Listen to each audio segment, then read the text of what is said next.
le premier abord, ça va être le physique. Ah, il me plaît, elle me plaît. C'est le premier filtre. Exactement. Moi, j'aime bien voir ça comme le filet. Tu sais, quand tu pars à la pêche, et ben en fait, tu jettes ton filet. Il y a forcément un qui va être plus en retrait que l'autre. Imaginons un chrétien et un musulman se marient. Est-ce que vous allez mettre vos enfants à l'église ou à la mosquée? À noter. Il y a plein de petites pépites dans cet épisode. Des bons conseils. Prenez vos stylos. Je voudrais justement que tu me dises si tu avais une anecdote d'une jolie histoire qui s'est passée via l'application. Mais bien sûr, pour moi, vraiment, la plus belle histoire, c'est celle de Pierre, qui est cofondateur. Parce qu'au départ, comme je le disais, il a créé cette application avec son associé pour pouvoir rencontrer l'amour. Et ça s'est fait pendant le confinement. Okay. Donc, pendant le confinement, on ne pouvait pas sortir à plus de 1 kilomètre de là pour pouvoir rencontrer quelqu'un. Et ce qui est très, très drôle, c'est qu'il a rencontré son âme sœur qui était à 800 mètres de chez lui. Et au bout de la première rencontre, c'est la première rencontre qu'il a fait, ça a matché et ils ont eu une petite fille. Donc, spéciale dédicace pour Pierre. Magnifique. Voilà. Et toi, dis-moi, c'est quoi pour toi ton homme parfait? Vu que t'es célibataire, c'est ça? C'est ça. Voilà, un cœur à prendre si jamais. Elle est sur l'application. Voilà. Moi, je fais partie des gens qui ont un peu honte. C'est vrai? Je rigole. Coupé. Non, moi, l'homme parfait, je pense que l'homme parfait n'existe pas vraiment. On a peut-être un idéal, je dirais plutôt un idéal. Avant tout, comme je l'ai déjà dit dans les précédents épisodes, je recherche un homme pieux, c'est important, un homme qui a la religion dans sa vie.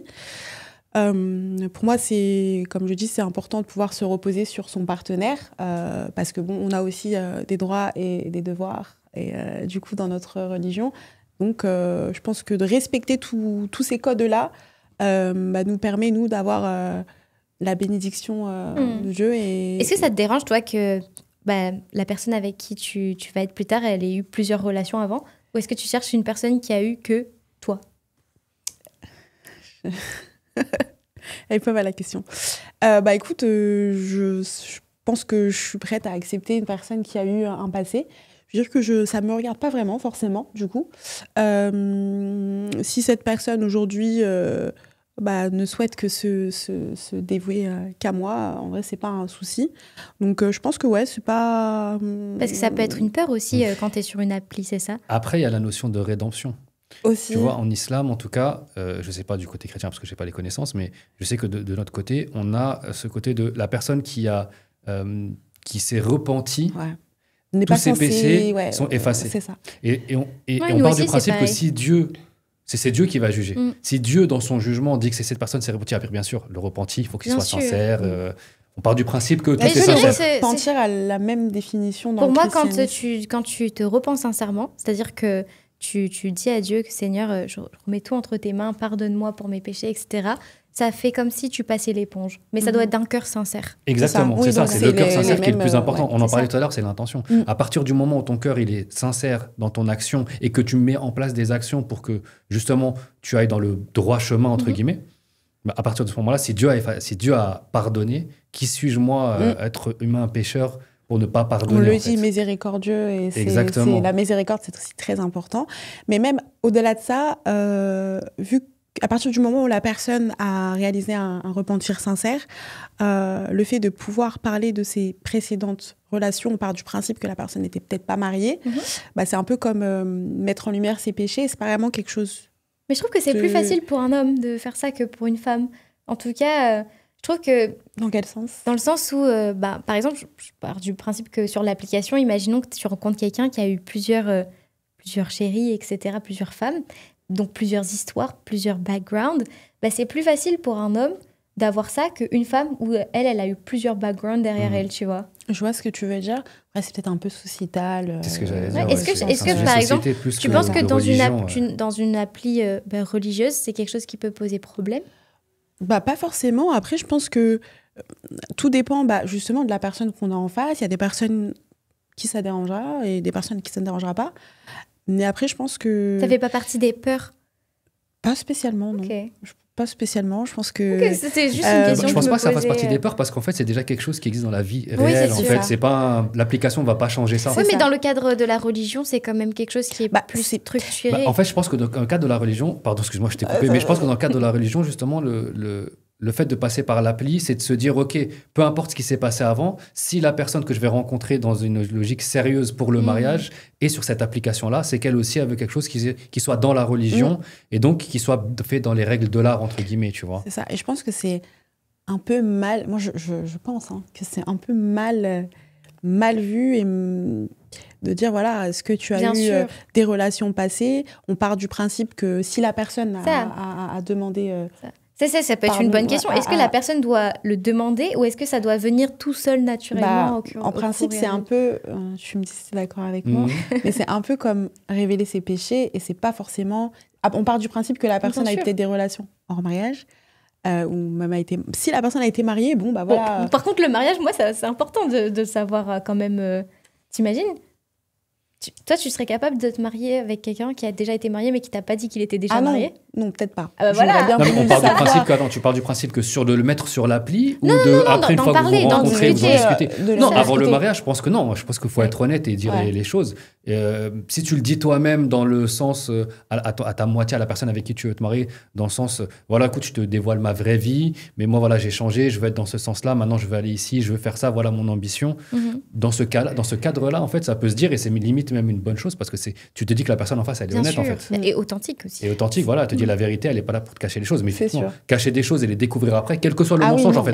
Là, on parle d'un gros mensonge, mais même un petit mensonge. C'est connaître la personne avec qui on va s'engager et faire sa vie. Mais même un petit mensonge, si tu te rends compte, je sais pas moi, 6 mois après ton mariage, que ton mari ou ta femme t'a menti sur un petit truc avant le mariage. Mais ça peut aussi être une crainte parce que sur les réseaux, tu sais pas si la personne a dit la vérité ou pas. C'est pareil, même dans la vraie vie. Mais je veux dire, dans la vraie vie, on parlait tout à l'heure des craintes qu'on peut avoir, etc. Mais par contre, je trouve que justement, c'est bien d'en parler. Et moi, je pense que c'est important aussi de pouvoir être honnête et de dire les choses à partir du moment où il y a eu un match, où les personnes peuvent discuter, de ne pas chercher à cacher aussi, parce que c'est une safe place finalement. Clairement. Pour répondre à ta question, ça ne me dérangerait pas qu'une personne ait déjà eu... Notez-le si jamais.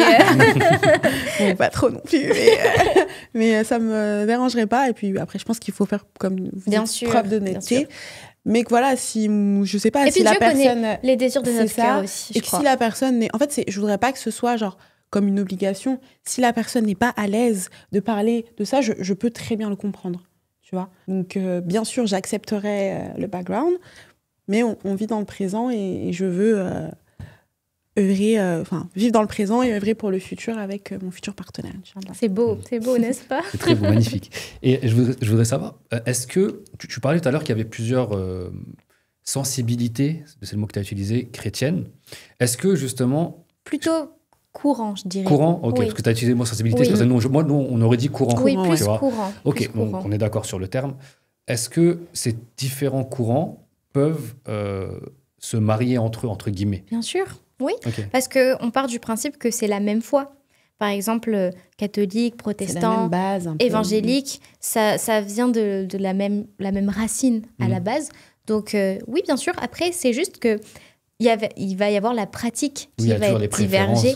Donc en fait, il y a par exemple les catholiques vont pratiquer d'une manière différente que les évangéliques, même parfois que les protestants. Donc parfois, des personnes qui ont envie de retrouver un petit peu les mêmes repères vont choisir d'aller vers un même courant.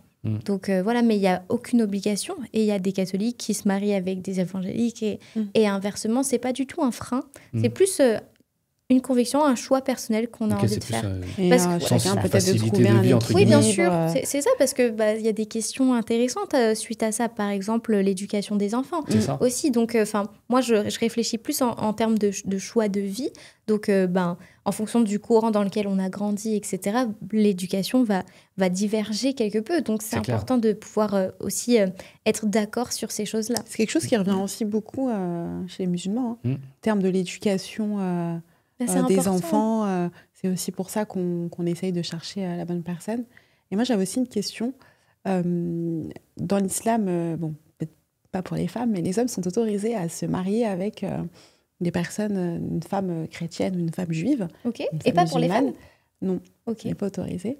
Du coup, est-ce qu'il y a peut-être un avis dessus, pas forcément ton avis, mais dans le christianisme, un homme ou une femme chrétienne en fait, la Bible, il y a un verset de la Bible qui dit qu'il ne faut pas se mettre sous un joug étranger. Mais encore une fois, ce n'est pas une loi, c'est un conseil. Plus, moi, je le vois vraiment de cette vision-là, de se dire que c'est un conseil de Dieu parce que quand on se marie avec des personnes qui ne partagent pas nos valeurs, en fait, ça peut créer des sujets de discorde qui finalement peuvent nuire à la relation. Avoir un impact négatif. Ouais. Avoir un impact négatif, exactement. Comme on parlait tout à l'heure de l'éducation des enfants, en fait, c'est des disputes un peu inutiles, entre guillemets, parce que forcément, quand on se marie avec quelqu'un qui a des valeurs différentes des nôtres, c'est OK, hein, mais il faut être conscient du fait que...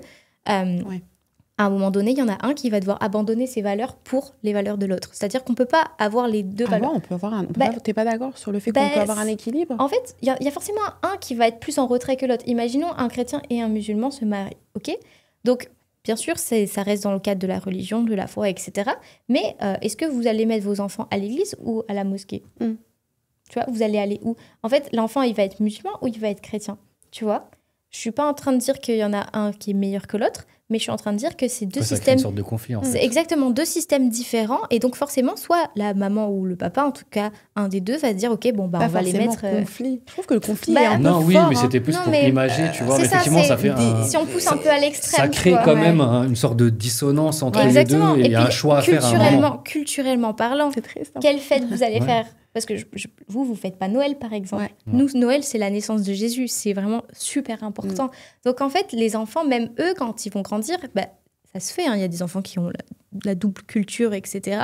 Mais c'est juste que dans la recherche du conjoint, généralement, on va plus tendre vers une personne qui partage nos valeurs parce que c'est plus simple et c'est plus cohérent. Et donc, ça nous rapproche parce que finalement... Ça peut aussi éloigner deux personnes qui peuvent peut-être s'aimer, mais qui ont des valeurs tellement différentes qu'au final, ça crée plus de désaccords qui éloignent au fur et à mesure. Et puis avec l'arrivée des enfants, les enfants, ils vont être là, OK, moi, je choisis la religion de maman, je choisis la religion de papa. Au final, ça va...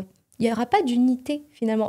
Où est l'unité? Donc, c'est plus dans cette vision-là. Après, bien sûr, il y a toujours des exceptions. Il y a des couples, ça marche très bien, etc. Bien sûr, chacun son histoire. Je pense à chacun comme je trouve vraiment son équilibre. Mais il faut être conscient de ça. Et c'est pour cette raison, justement, qu'on parle du joug étranger, entre guillemets. Mais je pense que pour rebondir sur ce que tu dis, c'est pas forcément uniquement sur le côté religion. Je sais que, par exemple, il y a des musulmans... ou dans des pays ou entre différents pays qui vont dire je préfère me marier avec cette personne de cette ethnie-là ou de cette région-là, tout simplement pour des facilités. Par exemple, pour des personnes qui habitent en France, si tu te maries, je sais pas moi, un Algérien avec une Béninoise, par exemple, l'été, tu vas où? En Algérie, au Bénin, les enfants, tu leur apprends quelle langue? C'est ça. Tu vois ce que je veux dire? Il y aura toujours des... Parce que, en fait, je voulais dire, pour revenir à ce que tu disais tout à l'heure, tu en as parlé de conflit, mais en fait, je voulais atténuer le truc, c'est que, en fait, ça se fait même à des échelles beaucoup plus petites. Non, mais bien sûr. C'est ça que je voulais dire, en fait, tu vois. Bête, mais tu vois. Et qu'on a toujours ces questions-là qui se posent, pas forcément sur des grosses questions. Là, c'était des grosses questions quand même difficiles de se dire, voilà, tes enfants, tu les circoncis, tu les circoncis pas. Là, ça faisait un truc très compliqué. Là, j'ai atténué en disant, mais ça, ces questions se posent aussi sur des petites choses. Très large pour vraiment illustrer mes propos, mais un truc beaucoup plus petit, à plus petite échelle. Mon mari et moi, on est tous les deux réunionnais. Tu vois. Donc, on a tous les deux décidé de venir s'installer en France, en métropole. Mais moi, je suis heureuse d'avoir quand même quelqu'un avec qui j'ai grandi. On est dans le même lycée. Donc, au final, on a la même culture. On a des valeurs similaires. On a les mêmes références. C'est ça, en fait. On écoutait des musiques similaires. Enfin, je veux dire, ça nous rapproche. Bien sûr. Ça nous rapproche. Donc, voilà. C'est juste la facilité, en fait. Ouais.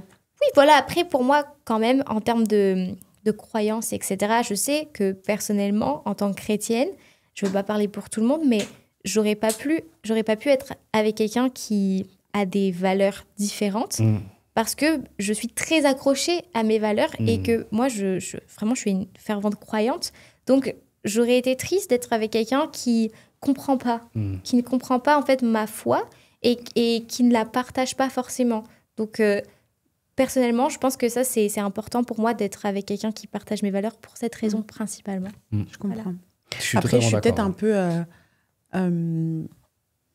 trop positive. Je sais pas comment dire. On n'est jamais trop positif. Mais moi, je pense que les gens peuvent avoir un équilibre si ils communiquent bien avant, d'où l'importance de ne jamais trop non plus se précipiter. Mais je pense que, les gens peuvent quand même trouver un équilibre. Pour moi, je pense que si c'est quelque chose qui est autorisé, après, peut-être que c'est un peu fort et que les gens ne comprendront peut-être pas quand je dis autorisé. Comment dire ? Ce serait peut-être, ou pas conseillé, parce que non, on va dire c'est une chose... Est-ce que tu le ferais, personnellement, de te marier avec quelqu'un qui a des valeurs différentes des tiennes ? Ah, mais non, mais moi, de toute façon, ce n'est pas autorisé dans ma religion, et donc non, je le ferai pas. Mais je pense que si c'est quelque chose qui n'est pas interdit pour l'homme, parce que pour la femme, ce n'est pas quelque chose qui est autorisé. Et ça va très bien. On a un homme ici. Est-ce que toi, tu te serais mariée avec quelqu'un qui a des valeurs différentes de toi ? Quand tu dis valeurs, tu parles de religion ? Oui, valeurs, religion. Valeurs, non, parce que je pense que les valeurs, c'est important. Ouais. Les valeurs, c'est ma vision de comment je vois ma vie se faire. Tu veux dire, quels sont les principes de base que j'ai dans ma vie. Ça veut dire, je sais pas, moi, les valeurs, c'est l'honnêteté, c'est le travail, etc., etc. Tu vois. Conviction, religion, oui, parce que déjà, on a la possibilité. Mais effectivement, ça aurait été très difficile pour moi de freiner mes convictions religieuses. Ça veut dire que même si je m'étais marié avec une personne qui est chrétienne ou juive, parce que c'est ce qu'on appelle chez nous les gens du livre, avec les personnes avec qui on a le droit de se marier, malgré tout, pour moi, en étant, comme tu disais, un fervent croyant, il aurait été inenvisageable que mes enfants ne soient pas circoncis, que mes enfants n'apprennent pas du Coran. Et effectivement, c'est dans ça que je te comprends tout à l'heure quand je te dis, oui, je comprends dans la facilité de vie que c'est beaucoup plus simple d'avoir une personne qui est déjà dans la même logique, la même conviction, la même vision de vie dans le mariage, parce qu'effectivement, dans le côté... Peut-être parce que toi, tu n'es pas marié, donc tu n'as pas le côté pratique, mais dans la pratique de tous les jours... Je comprends ce que tu veux dire. C'est très compliqué, tu vois, de jouer l'équilibriste, tu vois, entre ces différentes choses. Et effectivement, ça te simplifie énormément la vie. On se libère du cerveau. Exactement. C'est vraiment une libération d'espace de stockage du cerveau, de pouvoir se dire, OK, ça, c'est des questions auxquelles je n'ai pas à penser. Ouais. Moi, je sais que de toute façon, je veux aller là. En fait, c'est ça. On revient à ce qu'on disait au départ, de finalement, où est-ce que tu veux aller, qu'est-ce que tu veux. C'est ça, exactement. C'est très important. C'est de se dire, OK, moi, dans ma vie, je veux faire ça, je veux atteindre ce niveau-là. Je ne parle pas de niveau financier, je ne parle pas de niveau... parce qu'en fait, il n'y a pas de bon niveau financier. Il y a des gens qui sont très riches et qui ne sont pas heureux, des gens qui sont très pauvres et qui sont très heureux. Donc, ce n'est pas la question. Je parle plus de... je ne sais pas, moi, je veux avoir ces valeurs-là dans ma vie. Je veux avoir une famille nombreuse.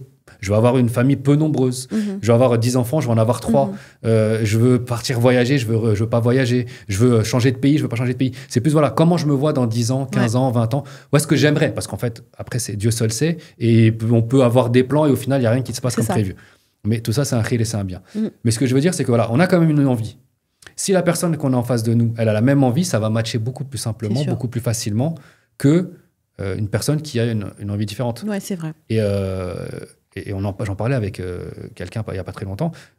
Souvent, l'erreur que font les gens, c'est de se dire, voilà, je la trouve jolie, je la trouve belle, elle s'habille bien. Oui, mais dans 10 ans, dans 15 ans, c'est pas ça qui va compter. Du coup, si on remet très rapidement sur les applications, faut pas se mentir. En général, quand les gens matchent ensemble, c'est souvent le premier abord, ça va être le physique. Ah, il me plaît, elle me plaît. C'est le premier filtre. Exactement. Moi, j'aime bien voir ça comme le filet. Tu sais, quand tu pars à la pêche, et en fait, tu jettes ton filet. Et le filet, c'est le physique. C'est ce qui va t'attirer en premier. Mais même dans la vraie vie aussi, en final. Ce qui fait que tu restes. C'est la personnalité. C'est la personnalité. Valeurs, les choses que nous partageons en commun. C'est ça. C'est pour ça que je te dis, faut pas se baser sur ce que je veux maintenant, mais sur où je veux aller et ce que je veux faire. Et effectivement, c'est très important. Le physique, c'est important. Le physique, c'est important dans tous les cadres de vie, en règle générale. J'avais une étude qui disait que tout le monde se fait une image de toi dans les 5 secondes de la première impression. C'est-à-dire qu'en fait, il y a des gens que tu ne connais pas, qui ne te connaissent pas, avec qui tu n'as jamais discuté, qui ont une image dans leur tête de toi, parce qu'un jour, ils t'ont vu pendant 10 secondes quelque part. Et tu peux à ce moment-là être, je sais pas, tu étais mal luné, ou tu n'étais pas bien, ou tu n'as pas calculé, tu étais énervé. Donc eux, ils ont une image négative de toi. Puis après, tu as une autre personne qui a une image positive de toi. Et en fait, tout le monde a une image des autres, sans forcément les connaître, de par l'apparence physique. Tu vois. Donc l'apparence physique, effectivement, de toute façon, tout est communication. On communique partout, que ce soit par notre posture. Exactement, tout est branding. Que ce soit la posture, que ce soit est-ce qu'on va sourire sur nos photos, par exemple, est-ce qu'on va être plus sérieux, etc. Donc tout ça, c'est des informations qu'on va retenir aussi. C'est clair, c'est que j'ai vu un truc il y a quelques jours que j'ai vu ça.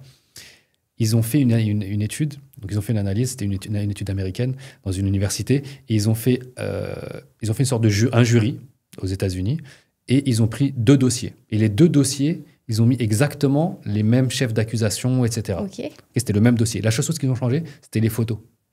Et en fait, la personne qui était belle a pris beaucoup moins que la personne qui était moche.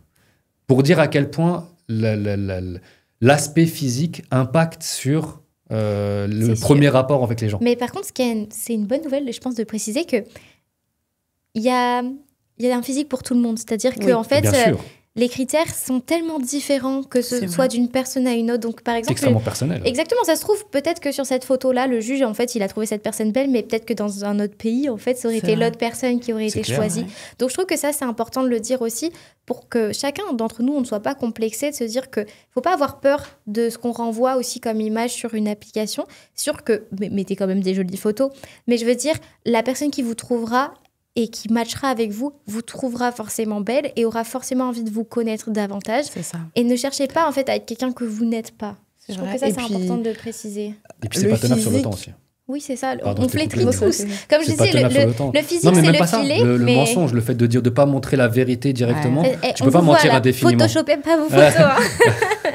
Non, mais ce que je veux dire, c'est que souvent, on va s'arrêter à un physique, mais des fois, on peut aussi être vachement étonné par la personnalité. Ou moi, j'ai déjà eu un cas où, je n'étais pas forcément intéressée physiquement par une personne, mais sa personnalité. Des fois, le charisme fait que tu trouves quelqu'un beau. J'ai envie d'en savoir un petit peu plus. On appelle ça le charme. Ouais, c'est ça. Soyez charmant. Exactement, c'est plus important que d'être beau. Franchement, ouais. Parce que le charme, ça reste aussi. C'est ça. Ça reste le charme. C'est vrai. Parce que le charme, c'est l'attitude. Donc, est-ce qu'il faut mieux dire à une personne, à une fille par exemple, tu es belle ou tu es charmante? Faut dire les deux. Tu es belle, charmante. Tu es belle et charmante. C'est ça. À noter. Il y a plein de petites pépites dans cet épisode. Voilà, des bons conseils. Prenez vos stylos. C'est ça. Et du coup, si tu avais... donc, tu as donné un joli petit conseil, mais un conseil un petit peu plus général. Pour une personne qui, justement, aurait peur d'utiliser une application, qui a peur, ou justement, qui en fait un tabou, quel conseil aurais-tu à donner en quelques mots? Déjà, premièrement, je pars du principe que si tu veux rencontrer une personne, il existe plusieurs moyens de le faire. L'application est un moyen, c'est pas une finalité. Donc au final, je trouve que dans tous les cas, on doit prendre un risque. Quand on veut rencontrer une personne, c'est une prise de risque. Donc est-ce que l'envie que tu as de rencontrer une personne est assez grande pour que tu prennes un risque? Ou est-ce qu'au contraire, tu préfères te dire que en fait, tu peux attendre, etc., encore un petit peu de temps? Moi, je pense que si tu as peur, finalement, étudie cette peur, regarde ce qui t'empêche, quelles sont les croyances liées à cette peur que tu as, parce que l'application, c'est juste un moyen, comme un autre. Est-ce que tu as peur du jugement? Est-ce que tu as peur de la critique? Est-ce que tu as peur de l'inconnu? Et cherche à déconstruire ces peurs et à te poser la question de d'où ça vient, en fait. Qu'est-ce que ça dit sur toi? Parce que l'application, c'est pas ça le plus important, finalement. C'est pas ça la source du problème. Donc, si tu es effrayé, travaille sur tes peurs. Et ensuite, quand tu auras trouvé cette réponse, tu pourras revenir sereinement. Parce qu'en fait, il y a tellement de belles choses qui peuvent t'attendre au travers d'une application, au travers des futures rencontres que tu peux faire. Tu ne sais pas ce qu'il y a devant toi. Mais tu ne pourras pas le découvrir si tu ne fais pas un peu ce pas de foi d'aller voir derrière la montagne, entre guillemets, si on peut parler en image. Exactement. Laisser son destin dans les mains de Dieu. Exactement. Et on va laisser les gens méditer sur tes belles paroles. Donc, je vous remercie les filles, merci beaucoup pour ce super moment, très agréable, très intéressant, de belles discussions. Et pour les autres, on se revoit au prochain épisode. Abonnez-vous. Abonnez-vous.